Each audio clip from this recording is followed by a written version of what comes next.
بسم اللہ الرحمن الرحیم، السلام علیکم، welcome to the point of view. میں آپ کا میزبان رمضان شیخ، اور پاکستان کی سیاست میں پچھلے 2 دن خاصے ہیجان انگیز تھے، اور آپ یعنی اس بات سے اندازہ لگا سکتے ہیں کہ ان 2 دنوں کے اندر یعنی کتنی سنسنی تھی۔ وہ یہ کہ ہفتہ اتوار کی پاکستان کے اندر عموماً چھٹی ہوتی ہے، مگر چھٹی کے باوجود ہماری پارلیمنٹ، ہمارا جو سینٹ ہے وہ کام کر رہے تھے۔ اور چل کیا رہا تھا؟ چل یہ رہا تھا کہ موجودہ جو حکومت ہے وہ ایک آئینی ترمیم لے کے آنا چاہ رہی تھی، جس کو وہ جوڈیشل ریفارمز کا یا سپریم کورٹ کے حوالے سے کچھ اصلاحات کا نام دیتی ہے۔ اور پھر ہم نے دیکھا کہ ان کے ووٹ پورے نہیں ہو رہے تھے۔ مولانا فضل الرحمان صاحب بہت اہمیت اختیار کر گئے تھے، بار بار ان کی ملاقات ہوتی تھی حکومتی نمائندوں کے ساتھ اور اس کے علاوہ پی ٹی آئی کے ساتھ، اور پھر اجلاس ملتوی ہو گئے۔ پھر آج اجلاس ہوا اور لگ یہ رہا تھا کہ شاید کوئی بریک تھرو نکل آئے اور کچھ یعنی نکات کے اوپر اتفاق ہو جائے، مگر ویسا نہ ہو سکا۔ اور آج پھر سینٹ کا اور قومی اسمبلی کا اجلاس جو ہے وہ ختم ہو گیا غیر معینہ مدت کے لیے۔ اب کچھ دنوں بعد اس کا اجلاس ہوگا۔ آف کورس حکومت نے تو یہی کہا ہے کہ ہم اگلے اجلاس کے اندر یہ آئینی جو عدالت قائم کرنے جا رہے ہیں، ہم اس کا مسودہ پیش کریں گے۔ اسی موضوع کے اوپر بات کریں گے۔ ہمارے ساتھ اسٹوڈیو میں تشریف رکھتے ہیں علی اصغر عباس صاحب، سینئر اینالسٹ ہیں، سینئر جرنلسٹ ہیں، اور ان کے ساتھ موجود ہیں رضوان اشرف صاحب، وہ بھی سینئر اینالسٹ ہیں اور سینئر جرنلسٹ ہیں۔ علی اصغر عباس صاحب، رضوان صاحب، آپ کا بہت شکریہ، آپ نے ہمیں جوائن کیا۔ علی اصغر عباس صاحب، آپ کی طرف آتے ہیں۔ حکومت جو چاہتی تھی وہ نہ کر سکی، اس کی کیا وجہ ہو سکتی ہے؟ حکومت نے ہوم ورک نہیں کیا تھا، مسودہ تیار نہیں کیا تھا، یا مسودہ تیار کر لیا تھا وہ شو نہیں کرنا چاہ رہی تھی؟ کیونکہ اگر وہ مسودہ شو کر دیتی تو پھر تو سارے پتے باہر آ جاتے کہ وہ چاہتی کیا ہے۔ ایسا ہو سکتا تھا کہ وہ مولانا کو اس کا مسودہ یعنی ان کے ساتھ شیئر کر لیتی۔ اپوزیشن کے ساتھ بھی بیٹھک ہوتی تھی، ایک کمیٹی بنی ہوئی تھی جس کے اندر یعنی اپوزیشن کو بھی لیا گیا، ان سے بھی بات چیت کی گئی، اس کی بھی سنی گئی، مگر کوئی بریک تھرو سامنے نہیں آیا۔ آپ کو کیا لگتا ہے؟ ہوم ورک کی کمی تھی؟ مولانا کو نہیں منا سکی حکومت، پی ٹی آئی نے ان کو منا لیا؟ مولانا کی طرف سے جو شرائط تھیں یا جو وہ کچھ چاہ رہے تھے کہ میرے لیے یہ کیا جائے، وہ اتنا بھاری تھا کہ گورنمنٹ اس کو آفر نہ کر سکی؟ آپ کیا کہتے ہیں؟ پہلے تو مولانا خود ہی بہت بھاری ہیں، یہ تو سب کو پتہ ہے۔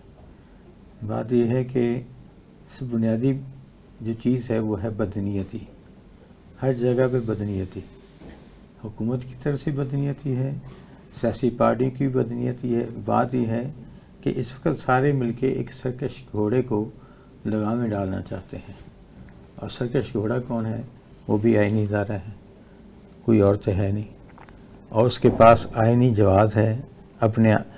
بات یہ ہے کہ ہم کہتے تو ہیں کہ ہر آئینی ادارے کو اپنی آئینی حدود کے اندر رہ کر کام کرنا چاہیے، مگر بدقسمتی سے جو اس وقت ہمارے پاس جتنے بھی لوگ آئینی اداروں میں بیٹھے ہوئے ہیں، جن کے پاس جو اختیارات ہیں، وہ اپنے اختیارات سے تجاوز کرنا چاہتا ہے، وہ اس پہ اکتفا نہیں کرنا چاہتا، وہ دوسرے کو زیر نگیں لانا چاہتا ہے۔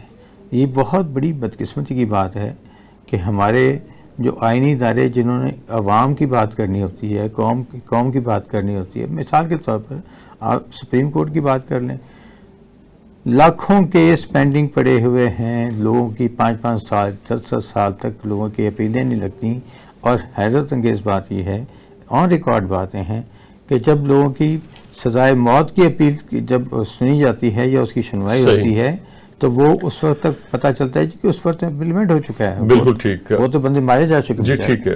رضوان صاحب، آپ کی طرف آتے ہیں۔ گورنمنٹ کی طرف سے ایک یہ موقف سامنے آیا ہے کہ ہم سپریم کورٹ کے اوپر جو بوجھ ہے کام کا اس کو بانٹنا چاہتے ہیں، اور ہم یہ جو سپریم کورٹ کام کر رہی ہے اس کے لیے ایک اور اسی طرح کی عدالت قائم کرنا چاہتے ہیں جس کو انہوں نے آئینی عدالت کا نام دیا۔ وہ جو آئینی عدالت ہوگی وہ کانسٹیٹیوشن کے حوالے سے جتنے بھی معاملات ہوں گے ان کو دیکھے گی۔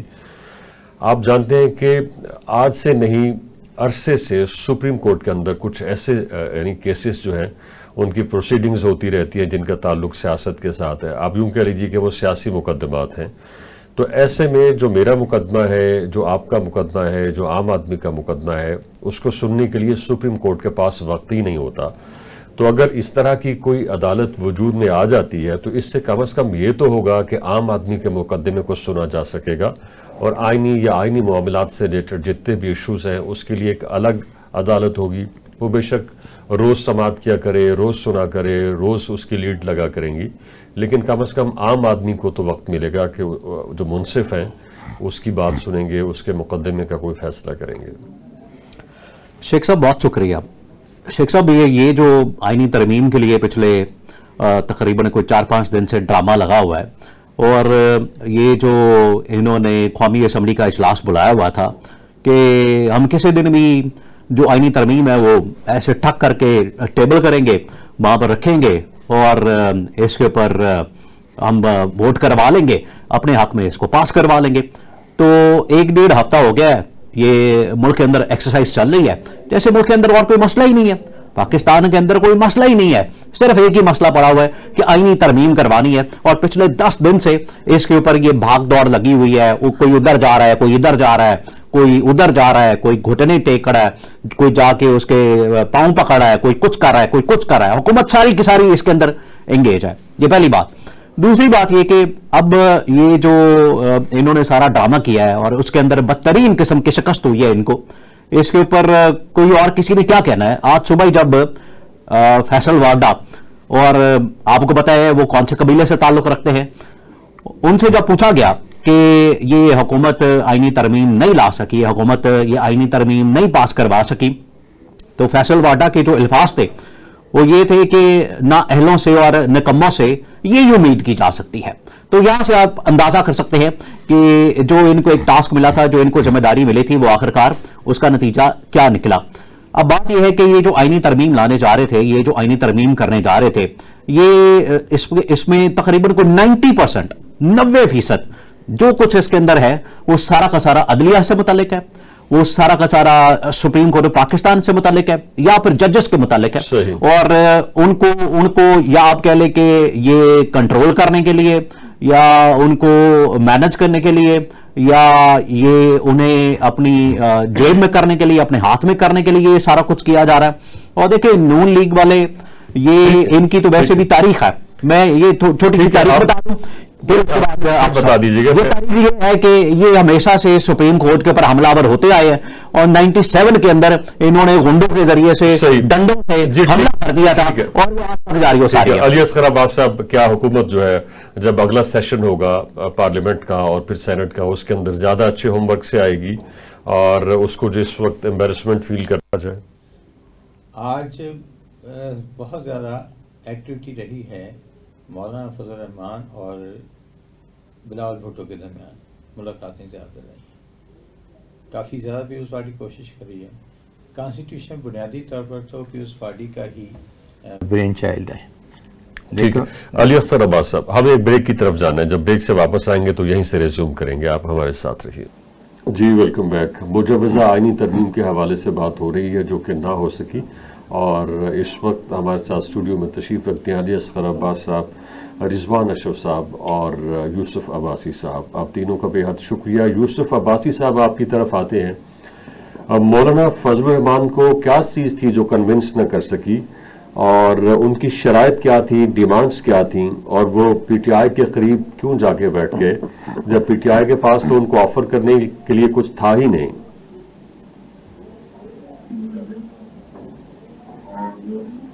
دیکھیں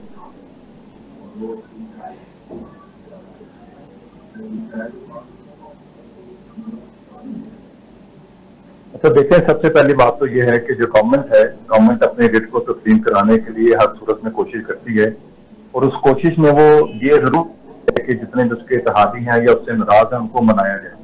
اب بات یہ نہیں ہے کہ مولانا صاحب پی ٹی آئی کی گود میں جا کے بیٹھے ہیں، یہ بالکل میں اس بات کو تسلیم نہیں کرتا، اور نہ میں اس بات کے حق میں ہوں کہ مولانا فضل الرحمان صاحب پی ٹی آئی کی گود میں بیٹھے ہیں.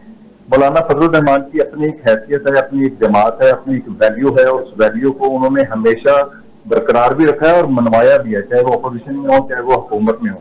اس دفعہ وہ اپوزیشن میں ہیں اور وہ ڈٹ کر کہہ رہے ہیں کہ میں اپوزیشن میں ہوں اور میں ایسی حکومت کو نہیں مانتا جو 47 پہ بنی تھی या फिर जिसके आगाज व मकासद जो हैं वो जमहूरियत के करीब तरीन नहीं है। इस हवाले से अगर हम ये कहें कि पीटीआई जो है मौलाना फजलुर रहमान के करीब गई है तो ये एक अच्छी बात हो सकती है, ये एक अलग बात हो सकती है, लेकिन हम ये नहीं कह सकते, क्योंकि इस वक्त मेरा जाती ख्याल ये है कि मौलाना फजलुर रहमान के हाथों में है गवर्नमेंट की हर चीज, और वो जब चाहे गवर्नमेंट गिरा सकते हैं और जब चाहे गवर्नमेंट के रिट को कबूल करवा सकते हैं। और अभी थोड़ी देर पहले आपके इल्म में होगा कि बिलावल भुट्टो खुद अभी थोड़ी देर पहले उनके घर गए और उनको मनाने की कोशिश कर रहे हैं, और वो इसी वजह से उनको मनाने की कोशिश कर रहे हैं कि उनको पता है कि मौलाना फजलुर रहमान की वैल्यू क्या है, और वो बगैर पीटीआई के है। उनकी वैल्यू में पीटीआई को अगर आप शामिल करते हैं तो मैं समझता हूँ कि ये उनकी सियासी कैरेक्टर ज्यादा होगी। मौलाना फजलुर रहमान का अपना एक कद है, अपनी एक सियासत है, अपना एक रोब है, अपना एक शबशबा है, और उन्होंने ये साबित किया। और इस वक्त जो भी गवर्नमेंट के साथ उनकी नेगोशिएशन चल रही है, इसका मतलब ये है कि गवर्नमेंट उनके पैरों में है, गिट्टों में है। ठीक, गवर्नमेंट ने जो भी कोशिशें की, गवर्नमेंट ने जो भी तरामीम लाने की कोशिश की, और उसके जो इजलास पोस्टपोन हुए और अभी तक भी चैन गोइयां हो रही हैं। कभी वजीर आजम साहब मौलाना फजलुर रहमान से मुलाकात कर रहे हैं, कभी बिलावल भुट्टो साहब कर रहे हैं। ये खुली निशानदेही है कि मौलाना फजलुर रहमान किसी की गोद में नहीं, बल्कि उन्होंने सबको गोद ले लिया। ये एक नया आपको तर्ज सियासत बता रहा हूँ, और इसमें ये है कि अब मौलाना फजलुर रहमान पे ये डिपेंड कर रहा है कि वो हुकूमत को चलने देंगे कि नहीं चलने देंगे। और उन्होंने ये साबित किया है, उन्होंने अपनी तकारीर में भी ये कहा, लाहौर में मीनार पाकिस्तान के खताम में तो उन्होंने कहा कि मैं ये साबित करूंगा कि मेरी वैल्यू क्या है, और हुकूमत जो बनी हुई है और जिस बुनियाद से बनी है उसको तस्लीम नहीं कर सकते। इस बुनियाद में मैं ये भी कहूंगा कि वो किस तरह से ये सोचेंगे कि वो गवर्नमेंट के साथ मिलकर तरामीम की हिमायत करें और उस गवर्नमेंट का हिस्सा बने जिस गवर्नमेंट को वो गवर्नमेंट मान ही नहीं दें, और वो खुद कह रहे हैं कि 45 की नहीं 47 की हुकूमत है। तो वो ये कैसे पॉसिबिलिटी है कि वो मौलाना फजलुर रहमान जो है वो हुकूमत की गोद में चले जाएंगे, गोद में चले जाएंगे। वो तो अपनी हैसियत में एक अलग मुकाम रखने वाले ऐसे सियासतदान हैं जिन्होंने हुकूमत को घुटने टेकने पर मजबूर कर दिया है। और इसका जो पोजीशन है आपके सामने है, कौमी असम्बली का इजलास नहीं हो रहा, सेनेट का इजलास नहीं हो रहा, वो इस वजह से नहीं हो रहा कि वजीर आजम साहब नहीं चाह रहे या सदर साहब नहीं चाह रहे। अब वो होगा मौलाना फजलुर रहमान की मर्जी से। असल ये खबर है और असल ये मुहरकात हैं और असल ये पावर है जो मौलाना फजलुर रहमान ने शो कराई है कि वो एक सियासी कदआवर और पाकिस्तान की मजबूत सियासी लीडरशिप के हकदार हैं। उन्होंने ये साबित किया। ठीक है, अली असगर अब्बास साहब आपकी तरफ आते हैं। क्या पॉलिटिशियंस को थोड़ा मोहतात नहीं होना चाहिए, ख़ास तौर पे जब वो एक दूसरे की मुखालिफत करते हैं या अपोजिशन में होते हैं या कोई हुकूमत नहीं होता है? हमने देखा है कि जो पीटीआई का पिछला दौर हुकूमत था उस दौरान पीटीआई ने बहुत तनकीद का निशाना बनाया, ना सिर्फ मौलाना फजलुर रहमान साहब को बल्कि दीगर पॉलिटिशियंस को भी जिनका ताल्लुक मुख्तलिफ सियासी जमातों के साथ है। और अब ये देखिए, यानी कुछ इस तरह के विजुअल्स हैं कि इंसान देखता रह जाता है कि किस यानी तहजीब के साथ, अदब के साथ, शाइस्तगी के साथ जितने भी वफूद उनसे मिलने जाते हैं, ख़ास तौर पे जिनका ताल्लुक पीटीआई के साथ है, वो झुक झुक के उनसे मिलते हैं, उनसे दुआएं लेते हैं, उनके पीछे नमाज पढ़ते हैं। तो ये विजुअल्स भी कुछ सजेस्ट करते हैं कि हम सबको, यानी ज़ाहिर है कि ऑफकोर्स पॉलिटिशियन भी हमारे मुआशरे से हैं, कि हमें किसी के ख़िलाफ़ बोलते हुए, किसी के ख़िलाफ़ तनकीद करते हुए थोड़ा बहुत सोचना चाहिए। पिछले दौर की तो बात ही छोड़ें, क्योंकि इमरान खान तो इसी एजेंडे पर थे कि ना किसी की इज्जत रहने देनी है, ना खुद करनी है, ना अपनी इज्जत रहने देनी है।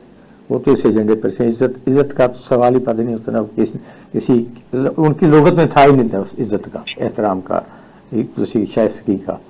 वो उन्होंने तो पूरे कल्चर तब्दील करके रख दिया सियासत का। इस वक्त अगर आप देखें पेश मंजर पे सियासतदान दो ही हैं, एक आसिफ अली जरदारी जो सदर ममलिकत हैं और दूसरे मौलाना फजलुर रहमान। तीसरा सियासतदान जो है वो इस वक्त खामोशी ज़ाहिर नज़र आ रही है, मगर इस खामोशी के पीछे बहुत बड़ा तूफान छुपा है और वह है मियां नवाज शरीफ। इन तीनों के दरमियान जो भी आपस में गुफ्तगू हो रही है दरपर्दा और अपना कॉन्स्टिट्यूशनल अमेंडमेंट लाने के लिए, वो उसके रिजल्ट आपके सामने आ जाएंगे। ये जो कुछ भी इस वक्त चल रहा है उसकी भी बहुत सारी वजूहात हैं। दुनिया को दिखाने के लिए बहुत कुछ किया जाता है और सियासतदान हमेशा ऐसे करते हैं कि कोई पर्दा रखते हैं, दिखाते कम हैं और छुपाते ज़्यादा हैं। सही। इस वक्त जो छुपा हुआ है वो ज़्यादा अहम है, वो ज़्यादा अहम है और वो बहुत जल्द आपके सामने आ जाएगा और वो वही आएगा जो मुक्तदरा चाहेगी। रिजवान साहब, चंद दिन पहले पार्लियामेंट के अंदर मौलाना फजल रहमान साहब ये फरमा रहे थे कि जो मौजूदा हुकूमत है, चाहे वो फार्म 45 के तहत इक़्तिदार में आई है, चाहे वो फार्म 47 के तहत आई है, अब यही हुकूमत है, इसी को 5 साल पूरे करने हैं, किसी को अच्छी लगे या किसी को अच्छी ना लगे। तो अब एकदम उन्होंने एक यानी इस तरह का स्टांस ले लिया है कि एकदम से हुकूमत को सुबकी हुई है इसके अंदर। शेख साहब, बात यह है कि जो मौलाना फजल रहमान की सियासत के मतलब आजकल बात की जा रही है, और इसकी पूरी एक बैकग्राउंड है कि आज अगर वो इस पॉइंट के ऊपर खड़े हैं, उसकी बैकग्राउंड को समझना बड़ा ज़रूरी है। और आज के जो मामलात हैं जिसमें मौलाना फजल रहमान का बड़ा अहम किरदार है। एक तो बात यह है कि ये इनकी पहले कोशिश थी कि पीटीआई के मेंबरान कौमी असम्बली को तोड़ देंगे, उनको लोटे बना लेंगे और उनको किसी तरह से ये अपनी पार्टी के अंदर या अपनी हुकूमत के अंदर शामिल कर लेंगे। इसका मतलब है कि उधर नाकामी हुई है, जिसकी वजह से इनको वापस मौलाना के पास जाना पड़ा है। और जहां तक मौलाना की बात है तो मौलाना फजल रहमान ने इमरान खान के दौर में ये पीडीएम जब बनाई तो इनका पीडीएम का सरबरा बना दिया गया। तो मौलाना फजल रहमान ने इमरान खान के खिलाफ क्या कुछ नहीं किया। उन्होंने अकेले उन्होंने धरने किए, लॉन्ग मार्च किए, मिलियन मार्च किए, उन्होंने सड़कों के ऊपर आए, एहतजाज किया, अपना सारा कुछ उन्होंने खर्चा पानी, लोग वगैरह इमरान खान के खिलाफ पूरी तहरीक चलाई। और जब उसका फल पक गया तो इन्होंने क्या किया कि ये हुकूमत के अंदर बैठ गए, इन्होंने आपस में एक बंदरबांट कर ली। इनको क्योंकि मौलाना को तो ये कहा गया था कि आपको सदर बना देंगे, केपी के अंदर आपको शेयर मिल जाएगा, उसके बाद सेनेट के अंदर, कौमी असेंबली के अंदर, बलूचिस्तान के अंदर, चले उस वक्त तो मुमकिन नहीं लगता था, लेकिन यहां तक कह दिया गया कि आगे इलेक्शन आ रहा है, इलेक्शन के अंदर हम आपस में बैठेंगे, एक सीट एडजस्टमेंट करेंगे, उसके बाद हुकूमत साजी करेंगे, सारे मिलकर बैठ के हम ये सारा कुछ चलाएंगे।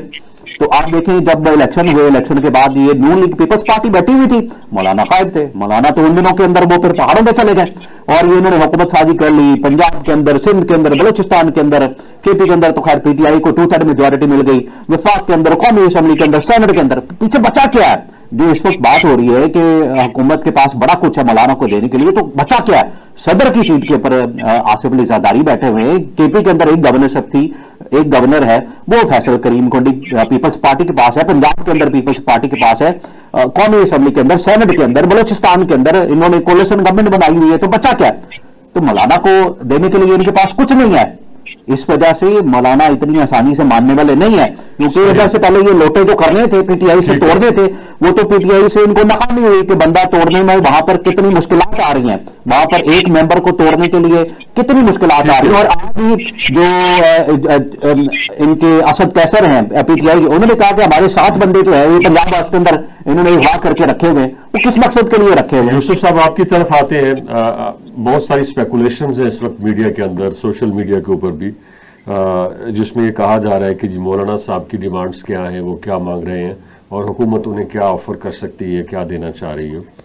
आप भी बाखबर सहाफ़ी हैं, कहाँ पे आके बात रुकी हुई है, क्या चाहते हैं मौलाना साहब के, क्या हो तो वो हुकूमत को सपोर्ट करेंगे इस मुजव्वज़ा आइनी तरमीम में अमेंडमेंट के हवाले से?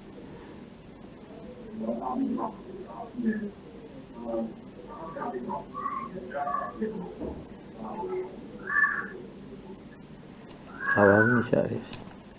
सर देखें, पहली बात तो ये है जो सबसे अहम बात है समझने वाली कि इस वक्त जो भी सियासी सूरत हाल है, हर सियासी पार्टी, हर सियासी लीडर, हर सियासी वर्कर, नेशनल इंटरनेशनल लेवल पे सबको ये पता है कि हुकूमत कमजोर से कमजोर तर होती जा रही है। अवामी तवक्कात पूरी नहीं हुई, अवामी मंगे पूरी नहीं हुई, अवामी वादे पूरे नहीं हुई, जिसकी बुनियाद पे जो अवाम है वो मर रहे हैं और हुकूमत दिन ब दिन कमजोर होती रह जा रही है। जिसकी एक जिंदा मिसाल मैं आपको बताता हूँ, पेट्रोल सस्ता हो रहा है, आटा सस्ता हो रहा है, लेकिन अवाम खुश नहीं हो रही। उसकी वजह क्या है कि अवाम को खुश करने वाले इस्तेमाल नहीं किए जा रहे, बल्कि सियासी एजेंडों, सियासतदानों और अपने मफादात को पूरा करने और अपने आप को खुश करने के मफादात के हक में इक़दाम किए जा रहे हैं। और ये भी इसी सिलसिले की एक कड़ी करार दी जा रही है कि ये जितनी भी आइनी तरमीम आ रही हैं ये भी इनके अपने मकासद हैं। इसमें अवाम के लिए कोई फलाह महबूद, कोई तरक्की, कोई खुशहाली, कोई नाम अखबार, कोई उनकी रोजगार, कोई उनके सेहत, इलाज, तालीम, कोई ऐसा सिलसिला उनके लिए नहीं है। यूसुफ साहब, ये मरीम नवाज बहुत सारे प्रोजेक्ट्स उसने शुरू किए हैं, पेट्रोल की कीमतें कम हो गई है, दीगर जो पेट्रोलियम मसनूआत हैं उनकी कीमतें कम हो गई हैं, वो नीचे आई है, सिंगल डिजिट में आ गई है। जो इंटरनेशनल रेटिंग एजेंसीज हैं वो ये बता रही हैं कि आपकी जो माशी समत है वो दुरुस्त है। अब इतने यानी कम वक्त के अंदर मैं आपकी बात को ऑन कर रहा हूं और मैं उससे एक स्टेप आगे जा रहा हूं। देखें, मेरी गुजारिश सुने, मेरी बात सुने, अगर आप 2 मिनट मुझे दें, सिर्फ 2 मिनट के लिए मेरी बात सुने कि इस वक्त जो आप ये बहस हो रही है ना कि मौलाना फजलुर रहमान चाहते क्या हैं और उनको कौन सी किस किस्म की ऑफर्स की जा सकती हैं। अब मैं आपको एक छोटी सी मिसाल देता हूँ जो मेरा अपना जाती मुशाहिदा और तजज़िया है, वो ये है कि जो भी सियासतदान जिसको नवाज शरीफ, शहबाज शरीफ, जरदारी, बिलावल भुट्टो या कोई भी दूसरा बड़ा लीडर मनाने की कोशिश कर रहा है, वो आइंदा की सियासत पे कंप्रोमाइज करेगा, मौजूदा गवर्नमेंट में नहीं आएगा, ना वो मौजूदा गवर्नमेंट लेगा। चाहे वो मौलाना फजलुर रहमान साहब को सदर बना दें, जरदारी को उतार दें, मौलाना साहब नहीं मानेंगे। चाहे वो शहबाज शरीफ को उतार कर उनको वजीर आजम बना दें, उसकी वजह क्या है? ये चैन गोइयां तेज हो गई हैं, पिछले 2-3 महीने से जा रही हैं कि हुकूमत के दिन थोड़े रह गए हैं, ये दिन ब दिन डाउनफॉल पे जा रही है। मैं वफाकी हुकूमत की बात कर रहा हूँ आपसे, मैं सूबे किसी सूबे मरीम नवाज या मुराद खान या मुराद शाह की बात नहीं कर रहा, मैं आपको वफाकी हुकूमत की बात कर रहा हूँ। तो उसकी मोरालिटी, उसका ग्राफ और उसकी इत्तेहादी उसको किस तरह से नीचे ला रहे हैं। अब मैं इस चीज की आपको जिंदा मिसाल देता हूँ कि क्या आप ये समझते हैं कि मौलाना फजलुर रहमान को कहेंगे कि मुझे कश्मीर कमेटी का चेयरमैन बना दें, या गवर्नमेंट के पास कोई ऐसी ऑफर है कि वो उनको कहें कि हम एक मार लाएंगे और शबाशी साहब हट जाएंगे, मौलाना साहब आप वजीर आजम बन जाएंगे? कभी भी नहीं होगा। अब मौलाना साहब ने अपनी नेक्स्ट अगली सियासत की सर्वाइवल का लोहे तोड़ सबूत पेश करना, उसके हवाले से उन्होंने ऐसी वादे वफा जो पहले टूटते रहे हैं उनको लेना है कि मेरी हैसियत आगे क्या होगी। अब तो ये गवर्नमेंट तक देखें डगमगा रही है, इसका तो पता ही कौन नहीं है, दिन को जाए, रात को जाए, कल जाए, परसों जाए, इतने खौफनाक और इतने खराब सियासी और माशी हालात हुए हैं कि अब आप ये कह ही नहीं सकते कि ये गवर्नमेंट 2 साल चलेगी, 3 साल चलेगी या 2 महीने चलेगी। तो फजलुर रहमान जो है वो कैसे इस चीज को सर्वाइवल में लाएंगे कि मुझे फलाना होता दे दो, मुझे ये चीज कितने दे दो तो मैं मान जाऊंगा? वो कभी भी नहीं होगा। वो अपने मुस्तकबिल पे बात करेंगे और मुस्तकबिल के लिए उनके लिए बेहतर ये होगा, ये मेरा मशवरा है जाती तौर पे, कि वो गवर्नमेंट की कोई बात ना माने, उनके इत्तेहादियों की कोई बात ना माने, किसी आर्मी तरमीम के हक में ना जाए, वो अपनी सोवरेंटी को बरकरार रखते हुए अपने कद को बड़ा करें। और इंशाअल्लाह मेरे ख्याल से ये ज्यादा बेहतर होगा उनके लिए कि वो गवर्नमेंट की किसी पॉलिसी, किसी चापलूसी, किसी ऑफर, किसी भी चीज का हिस्सा ना बने। ये उनके लिए बहुत बड़ी ऑप्शन होगी। और मेरे ख्याल से मुल्क की सियासत में ये कितना बड़ा फैसला होगा कि लोग सिर्फ मौलाना फजलुर रहमान को याद रखेंगे, वो भूल जाएंगे कि नवाज शरीफ कौन था, शहबाज शरीफ कौन है, मरियम कौन है, मुराद शाह कौन है, जरदारी कौन है। अली असगर अब्बास साहब, आप ये जो मुलाकातें हो रही है मौलाना फजलुर रहमान और बिलावल भुट्टो के बीच में, क्या लगता है ये मुशर्रफ की भी ख्वाहिश थी कि लोग बेनज़ीर भुट्टो को भूल जाएं, लोग नवाज शरीफ को भूल जाएं, लोग फलां को भूल जाएं, लोग फलां को भूल जाएं और मुझे याद रखें। मुशर्रफ आज कहाँ है किसी को कुछ पता नहीं, जरदारी कहाँ है वो सबको पता है, नवाज शरीफ कहाँ है वो सबको पता है। बात यह है कि मौलाना फजलुर रहमान इसमें कोई शक नहीं, इस वक्त सियासत में इस वक्त क्या लोग नवाज शरीफ को भूल के इमरान खान की तरफ नहीं गए? क्या लोग पीपल्स पार्टी को भूल के इमरान खान की तरफ नहीं गए? आप सारी पॉलिटिकल पार्टी का वो जो लोग जिस तरीके से गए, साहब आपका पॉइंट आ गया है, अली असगर साहब को अपनी बात मुकम्मल करने दें। क्या लोग मौलाना फजलुर रहमान के घर आज नहीं जा रहे? क्यों जा रहे हैं? मौलाना फजलुर रहमान को क्यों बोल रहे हैं? इस वक्त नंबर 1 पे मौलाना फजलुर रहमान है। मैं कहता हूँ ठीक है, आपका मौक़िफ़ आ गया यूसुफ साहब। हम कहते हैं कि सियासतदान है मौलाना फजलुर रहमान, हम ये नहीं कहते कि मौलाना फजलुर रहमान सियासतदान नहीं है। मौलाना फजलुर रहमान भारों पे पड़े हुए हैं तो किसी वजह से पड़े हुए हैं। सियासतदान उनके मुकाबले का सियासतदान है आसिफ अली जरदारी। बात सिर्फ इतनी सी है कि आज आसिफ अली जरदारी और मौलाना फजलुर रहमान के दरमियान जो एक पहले एक अंडरस्टैंडिंग चल रही थी, उसमें थोड़ा सा एक कमी आई, जिसको पूरा करने के लिए आपका जो बिलावल भुट्टो है वो एक्टिव है। اور اس میں کوئی شک نہیں ہے سر، یہ سمجھ نہیں آئی تیسرا کہ کھلاڑی کس طرح ہے؟ تیسرا کھلاڑی نواز شریف کو کبھی کے یہ سب کراس ٹاک نہ کریں، نہیں کر اس سے کوئی بھی آواز سنائی نہیں دے رہی. وہ بات مکمل کر لیں گے تو پھر ہم آپ کی طرف نواز آ جائیں شریف گے. کو کوئی نظر انداز نہیں کر سکتا. وہ جب پیش منظر پہ آ جائیں گے، متحرک ہو جائیں گے، تو آپ کو ساری تصویر کھل کر سامنے آ جائے گی. اس وقت جو بھی کچھ ہو رہا ہے وہ صرف اور صرف اسٹیبلشمنٹ کے، میں بلکہ کہوں گا صاف صاف کہ ملٹری کے اگینسٹ سب کچھ ہو رہا ہے، اور یہ ہونے نہیں دیا جائے گا اور نہ ہونا چاہیے. کیونکہ پاکستان کا ڈیفینس اگر کمزور ہوتا ہے تو پاکستان کی سروائیول جو ہے وہ اسٹیک پہ لگتی ہے. اور اگر آئینی ادارے آپس میں ٹکراتے ہیں تو تب بھی پاکستان کی اسٹیک، اپنا جو استحکام ہے وہ اسٹیک پہ لگتا ہے. اس وقت کوشش ہو رہی ہے پاکستان کے اندر جو پولیٹیکل سٹیبلٹی آنے والی ہے یا آنے چاہتی ہے اس کو روکا جائے. لیکن اس وقت جتنے بھی متحرک ہوئے ہیں سیاستدان، وہ سب کے سب پاکستان کی اندر سیاسی استحکام چاہتے ہیں، پاکستان کو ڈیسٹیبلائز ہونے سے بچانا چاہتے ہیں. اور جو لوگ اس کے خلاف سازش کر رہے ہیں وہ سب کے سامنے آ جائیں گے، بہت جلد بے نقاب ہو جائیں گے. ہم پاکستان کو کسی قیمت پہ اسٹیک پہ نہیں لگا سکتے، نہ اس کی اپنا استحکام کو، نہ اس کی سالمیت کو. ہم پاکستان کی سالمیت چاہتے ہیں، ہم پاکستان کا استحکام چاہتے ہیں، اور سیاسی استحکام لانے کے لیے یہ امینڈمنٹ بہت ضروری ہے. کیونکہ جو لوگ اپنے آئینی حدود سے باہر نکل کے کھیل رہے ہیں، وکٹ سے باہر نکل کے کھیل رہے ہیں، ان کو وکٹ کے پیچھے کیچ آؤٹ کرنے کے لیے بہت ضرور ہو گیا ہے کہ وہاں پہ ایک ایکسپرٹ بٹھایا جائے. صحیح. رضوان صاحب آپ کی طرف آتے ہیں. ایک دو دن پہلے بانی پی ٹی آئی نے ایک ٹویٹ کیا، نہ صرف ہماری عدلیہ کو انہوں نے ٹارگٹ کیا اس ٹویٹ کے اندر، بلکہ آرمی چیف کے اوپر بھی انہوں نے اٹیک کیا، وہ جس طرح سے کچھ عرصے سے کرتے آ رہے ہیں. اور بلاول بھٹو نے اس کے اوپر آواز اٹھائی کہ اس کے اوپر ایکشن لیا جانا چاہیے، یہ پاکستان کی سالمیت کے اوپر حملہ ہے.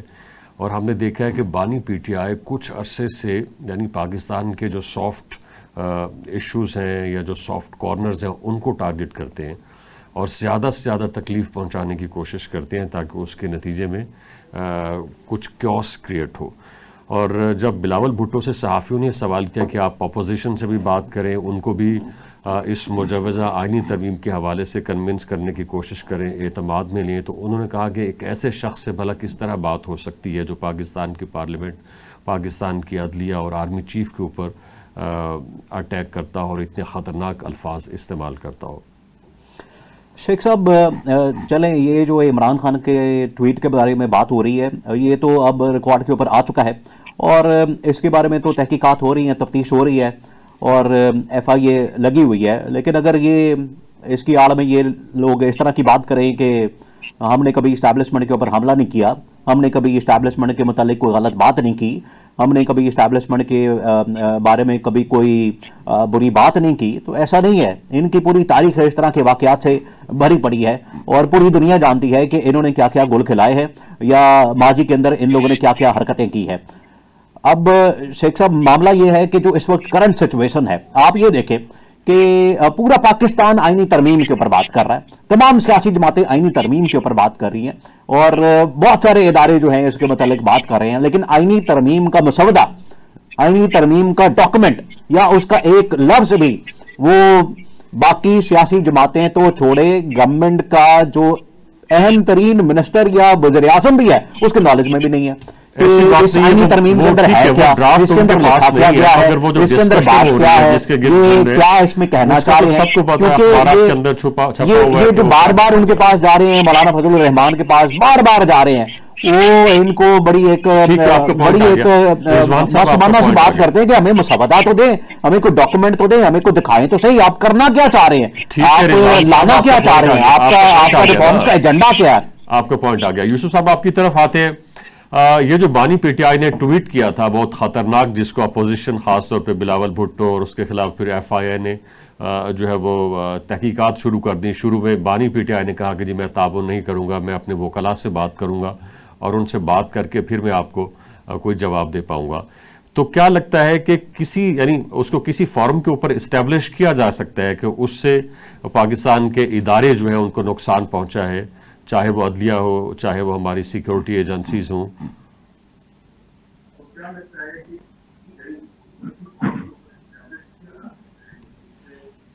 یوسف صاحب آپ کو میری آواز آ رہی ہے؟ دیکھیں سب سے پہلی بات تو یہ ہے کہ پاکستان کے جتنے بھی ادارے ہیں، آئینی ادارے ہیں، ان سب کا احترام ہے اور ہر کوئی اپنی ذمہ داری کو بڑے بھرپور انداز میں انجام دے رہا ہے. اور بالخصوص جو سیکیورٹی کے ادارے ہیں، میں کہتا ہوں کہ ان سے زیادہ اچھی اور بہترین خدمات کسی کی بھی نہیں ہے. اور جب سے پاکستان بننا ہے اور انشاءاللہ قیامت تک پاکستان رہے گا، اس کی سرحدوں کی حفاظت جو ہے جو پاک فوج کر رہی ہے اور کرتی رہے گی. اس کی سوورنٹی پہ، اس کی نیت پر کسی کو شک نہ ہے نہ ہونا چاہیے، اور اگر کوئی شک کرے تو بظاہر اس کو مکمل طور پہ شٹ اپ کال بھی دینی چاہیے اور اس کو روکنا بھی چاہیے. جہاں تک آپ نے دیکھیں پی ٹی آئی کی بانی کے ٹویٹ کی بات کی، میں تو اس پہ بات بھی کرنا پسند نہیں کرتا. اس کی وجہ کیا ہے کہ جب سارے سیاستدان یہ چاہ رہے ہیں کہ ایک مل بیٹھ کے بات کریں، پاکستان کی سروائیول کی بات کریں، پاکستان کے اختتام، خوشحالی، روشن پاکستان، ترقی یافتہ پاکستان، قرضے سے محفوظ پاکستان کی بات کریں، تو وہ ایک نئی بات اس میں سے نکال کے لے آتے ہیں جسے افراتفری مچ جاتی ہے. اور وہ افراتفری ایسی ہوتی ہے جس کا سب سے بڑا نقصان پاکستان کی سرحد اور اس کے بعد سب سے بڑا نقصان پاکستان کی عوام کو ہو رہا ہے. تو میں تو یہ بھی مناسب نہیں سمجھتا کہ میں پی ٹی آئی کے کسی ورکر یا کسی جو سو کال لیڈر ہیں ان کے اوپر کوئی بات کروں. میں تو یہ پسند ہی نہیں کرتا کہ میں ان کا تذکرہ بھی کروں اس حوالے سے. اگر وہ پاکستان کی افواج یا پاکستان کی سیکیورٹی فورسز یا پاکستان کی ایسے آئینی ادارے جو جن کے اوپر شک بھی نہیں کیا جا سکتا، جن کے اوپر انگلی نہیں اٹھائی جا سکتی، جن کے اوپر پوری عوام کو آ کے بند کر کے اعتماد ہے، اگر وہ ان کے اوپر نقطہ اعتراض اٹھاتے ہیں تو یہ سراسر زیادتی ہے اور غلط بات ہے.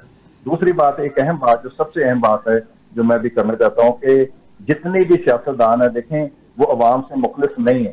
ان کی سروائیول اسی صورت میں ہے، یہ جو ہم بار بار کہتے ہیں نا کہ ان کو بیٹھنا چاہیے بیٹھنا چاہیے بیٹھنا چاہیے، ان کو اس طریقے سے بیٹھنا چاہیے کہ جو عوامی نمائندے بھی ہوں. اب یہ جو سیاسی نمائندے بن کے بیٹھے صحیح. ہوئے ہیں عوامی نمائندے، یہ میرے خیال سے ان کے اوپر بھی کنٹروورسی ہے. ٹھیک ہے اس پہ بھی ہمیں غور کرنا چاہیے، آئینی اداروں پہ اس پہ بھی غور کرنا چاہیے کہ کون سے عوامی نمائندے ہیں جن پہ عوام اعتماد کرتی ہے اور اس کی بنیاد پہ ترقی ممکن بن سکے گی. اور دوسری اہم بات، ٹھیک ہے آپ کو پوائنٹ آ گیا یوسف صاحب. ہم یہ نہیں کہتے علی اصغر عباس صاحب آپ کی کہ طرف آتے ہیں. آج کے اخبارات کے اندر بھی ایک یعنی یہ خبر موجود ہے اور تجزیہ بھی یہ موجود ہے، انفارمیشن بھی ہے کہ کسی یعنی بیرونی ایجنڈے کے تحت پاکستان کے اندر خاص طور پہ کے پی کے اور بلوچستان کے اندر جو وہاں کی جو مقامی قوتیں ہیں، قوم پرست جماعتیں ہیں، ان کو اکٹھا کیا جا رہا ہے اور ان کا ایک خاص ایجنڈا ہے جس کی جھلک ہمیں پچھلے کچھ عرصے میں دیکھنے کو ملی ہے دونوں صوبوں کے حوالے سے. اور پھر ہم نے یہ بھی دیکھا کہ جس طرح سے علی امین گنڈا پور صاحب جو ہیں وہ اپنی زبان استعمال کر رہے ہیں. انہوں نے پھر چند دن پہلے افغانستان کے ایک ذمہ دار شخص سے ملاقات کی اور اس کے بعد یہ بھی کہا کہ افغانستان کے ساتھ تعلقات کے حوالے سے ہم ریاست پاکستان کی کسی خارجہ پالیسی کے پابند نہیں ہیں، ہماری اپنی مرضی ہوگی، ہم جس طرح سے چاہیں افغانستان کے ساتھ تعلقات استوار کریں. تو یہ آپ کو کیا لگتا ہے یہ معاملات کس طرف جا رہے ہیں؟ یہ نہایت خطرناک معاملات ہیں جناب شیخ صاحب. یہ تو پاکستان کو توڑنے کی طرف ایک سازش ہے. سیدھی سیدھی بات ہے. جو پی ٹی آئی کا ایجنڈا ہے، عمران خان کا جو بنیادی ایجنڈا ہے وہ یہی تھا کہ پاکستان کو ڈیسٹیبلائز ہی نہ کیا جائے، بلکہ پاکستان کو اس نے بہت پہلے کہہ دیا تھا، اپنا سیاسی جلسوں میں کہا تھا اس نے تین پاکستان کا اس نے کہا تھا، بلوچستان کا ہے اور کے پی کے ہے. آپ دیکھیں کسی صوبے کو کیسے اجازت دی جائے. جی یہ وہ بات تھی جس کا ہر کوئی ہچکچاتا ہے بات کرنے میں، اور پبلک یعنی پبلکلی تو کوئی بھی نہیں کرتا. یہ اجازت کوئی دی نہیں جا سکتی کسی صوبے کو بھی وہ اپنے طور پر فارن پالیسی بنائے، غیر دوسرے ملکوں سے رابطہ کرے. فیڈرل گورنمنٹ کا یہ ایجنڈا ہے، فیڈرل گورنمنٹ کا یہ اپنا ڈومین ہے کہ دوسرے خارجہ پالیسی جو ہے اس کو فیڈرل گورنمنٹ نے چلانا ہے. اس وقت کون کہتا ہے کہ انڈیا اعلان کر رہا ہے کہ بلوچستان میں اس کے لوگ جو ہیں متحرک ہیں، اس کی ایجنسیاں متحرک ہیں. علی امین گنڈا پور جو ہے وہ کس کے ایجنڈے پہ کام کر رہا ہے؟ آپ کو پتہ ہے کہ یہ ہم اس وقت جو اپنا کے پی کے میں جو کچھ ہو رہا ہے وہ خارجی عوامل جو ہیں وہ خارجی لوگ ہی ہیں جو علی امین گنڈا پور کے ساتھ کھڑے ہوئے ہیں. اور علی امین گنڈا پور جو باتیں کر رہا ہے وہ وہی ہیں جو پاکستان کو خطرناک موڑ پہ لے جانے کے لیے ہیں.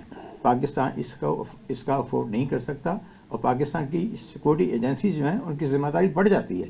اس کے ساتھ ساتھ جو عدلیہ ہے اس کی بھی ذمہ داری بڑھ جاتی ہے. وہ بھی ایسے اپنا حرکتوں میں نوٹس لینا چاہیے، ان کو عدالتوں کو خود نوٹس لینا چاہیے کہ ایک وزیر اعلیٰ کیا کر رہا ہے. फेडरल गवर्नमेंट से हटकर क्या कर रहा है, अपने तौर पर क्या कर रहा है, खारजा पॉलिसी वो नहीं चला सकता। उसका क्या काम है कि वो तालिबान से बात करे, और तालिबान जिस किस्म की सियासत कर रहे हैं हमारे मुल्क के अंदर, पाकिस्तान साथ हमारे मुल्क को तबाह करने के लिए मुतहर्रिक हैं, इससे किसी को कोई शक नहीं है। रिजवान साहब, आप अली अमीन गंडापुर साहब के इस बयान को किस तरह से देखते हैं, जिसमें उन्होंने कहा कि जी जो मुल्क की खारिजा पॉलिसी है मैं उसका पाबंद नहीं हूँ, मैं अफगानिस्तान के साथ खुद मामलात को देखूंगा। ये सीधी सीधी गद्दारी है। शेख साहब, इसको असल में ना और भी तरह से ट्विस्ट काफ़ी किया गया है। और एक और बात, जब हम यानी हमारी जो सिक्योरिटी एजेंसीज हैं और बतौर रियासत हम जितनी भी खारजी हैं या वो जिन यानी जमातों का हिस्सा हैं, जिन मिलिटेंट यानी मिलिटेंसी का हिस्सा हैं, जब उनके खिलाफ ऑपरेशन की बात की जाती है तो वो कहते हैं कि यहाँ पे ऑपरेशन नहीं होगा उनके खिलाफ। शेख साहब, मामला ये है कि जो पाकिस्तान को तोड़ने की बात, पाकिस्तान को टुकड़े करने की बात, पाकिस्तान को अलग करने की बात, पाकिस्तान को डिवाइड करने की बात, पाकिस्तान के टुकड़े करने की बात, इसके अंदर तो अब कोई शक व शुबा नहीं होना चाहिए कि कोई भी पाकिस्तानी इस तरह की बात कर ही नहीं सकता। और जब तक पाकिस्तान की फौज मौजूद है, जब तक पाकिस्तान की फौज मौजूद है, उतनी देर तक पाकिस्तान के कोई भी टुकड़े करने की जुर्रत भी नहीं कर सकता। नहीं हो सकता। दूसरी बात ये कि जो ये अली अमीन गंडापुर की बात है या स्टेटमेंट है, इसको ट्विस्ट किया गया। अब इमरान खान के सामने ये मामला रखा गया कि अली अमीन गंडापुर ने पाकिस्तान को तोड़ने की बात की है, उसने खैबर पख्तूनख्वा को अलग करने की बात की। इमरान खान ने कहा कि मैं जेल के अंदर हूं, मुझे नहीं पता आप क्या बात कर रहे हैं, या मेरे पास तो उसकी डायरेक्ट इंफॉर्मेशन या डायरेक्ट स्टेटमेंट नहीं, लेकिन इसके बावजूद मैं ये मान ही नहीं सकता कि अली अमीन गंडापुर ऐसी कोई बात कर सकता है। इमरान खान का। और उसके बाद ये जो फॉरेन पॉलिसी की बात है, खारजा पॉलिसी की बात है, नहीं, अगर वो मान नहीं सकते तो वो अपने तौर पे वेरीफाई करवा सकते थे कि बात की है, ऐसी कोई बात हुई नहीं, क्योंकि इमरान खान को बात के अंदर ये खबर रिपोर्ट अली अमीन गंडापुर कोई बात कर ही नहीं सकता जो इमरान खान के इल्म में ना हो या उसकी इजाजत ना हो, ये मुमकिन ही नहीं है। तो अली अमीन गंडापुर ने उसकी बात को क्लियर भी कर दिया, पर इमरान खान से जब पूछा गया उन्होंने भी क्लियर कर दिया। और जहां तक बात है, यूटर्न लेने मशहूर हैं, और जहां तक बात पता चले उनको यूटर्न ले अली अमीन गंडापुर के स्टेटमेंट की बात की, बयान की, वो यही है कि जो खारजा पॉलिसी है वो आखिरकार यहाँ पर जो तमाम स्टेक होल्डर्स हैं उनके साथ मिल बैठकर ही बनी है, उनके साथ मिल बैठकर ही तय होनी है। और अगर ये खैबर पख्तूनख्वा का मामला आता है, खैबर पख्तूनख्वा के मुतालिक कोई पॉलिसी बनती है, तो खैबर पख्तूनख्वा का जो चीफ एग्जीक्यूटिव है तो अली अमीन गंडापुर है। यूसुफ साहब आपकी तरफ आते हैं, ठीक है रिजवान, उनको ऑन बोर्ड लेना तो जरूरी है।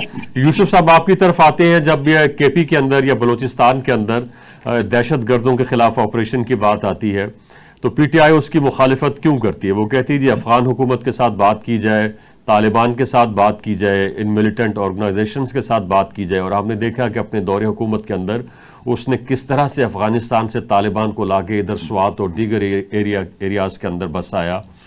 तो एक ऐसा मसला जिससे हम दहाइयों से नबुर्दाशमा हैं, हम परेशान हैं, हम चाहते हैं कि पाकिस्तान के अंदर दहशतगर्द हासिल कर चुके थे, और हर शहरी ये ख्वाहिश रखता है एटलीस्ट जो जिसका कोई ताल्लुक नहीं है उन मिलिटेंट के साथ, जो उनको प्रोटेक्ट नहीं करता, वो कहते हैं कि जी बिला इम्तियाज बिला तफरीक ऑपरेशन होना चाहिए। जी देखें, सबसे अहम जो बात है वो ये है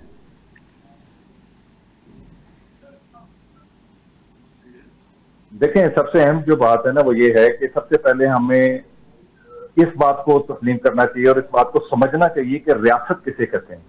जब आपको रियासत समझ में आ जाएगी ना, फिर आपको अपनी बाउंड्रीज भी समझ में आ जाएंगी कि मेरी हद क्या और मैंने क्या कहना है और किस अंदाज में कहना है, मेरी क्या जिम्मेदारी है और रियासत की क्या जिम्मेदारी है। इधर लोगों को यही नहीं पता कि रियासत के अंदर क्या काम करना होता है, रियासत की जरूरियात क्या है, और उसके मुताबिक हमने नजरिए पाकिस्तान, एहसास पाकिस्तान और नजरिए जरूरत को कैसे पूरा करना है। हर बंदा फॉरेन अफेयर्स का इंचार्ज बना हुआ है, हर बंदा वजारत खारजा में मुदाखलत चाहता है, हर बंदा वजारत खारजा को अपने लोंडी समझता है कि शायद ये नॉर्मल सी चीजें हैं। लेकिन ये कोई माने या ना माने, ये वफाकी सब्जेक्ट है और इसकी जिम्मेदारी भी वफाक के सबूत है। जो भी गुफ्तगू करनी है वो बीइंग रियासत दुनिया के साथ होनी है, वो किसी वजीर आला की इमा पे या किसी गवर्नर की इमा पे या किसी ऐसे बंदे की इमा पे नहीं हो सकती, ना होती हैं। अगर उन्होंने ऐसा किया है और वो ऐसा करने की कोशिश कर रहे हैं और कोई रुकावट पैदा करने की कोशिश कर रहे हैं, तो वो ना सिर्फ सियासी गलती कर रहे हैं बल्कि वो कौमी तकाज़ों की मुनाफी भी कर रहे हैं। اور وہ قومی احساس کی منافی بھی کر رہے ہیں. اور وہ ٹھیک ہے یوسف صاحب, تھینک یو ویری مچ, آپ کا پوائنٹ آ گیا. Rizwan Ashraf Sahab thank you very much. Ali Asghar Abbas Sahab thank you very much for joining us. انشاءاللہ آپ سے ملاقات ہوتی رہے گی. اور یہ تھا ہمارا پوائنٹ آف ویو. اپنے پوائنٹ آف ویو سے آگاہ کرنے کے لیے وزٹ کیجیے ہماری ویب سائٹ TV Today.com. دیکھنے کا بے حد شکریہ.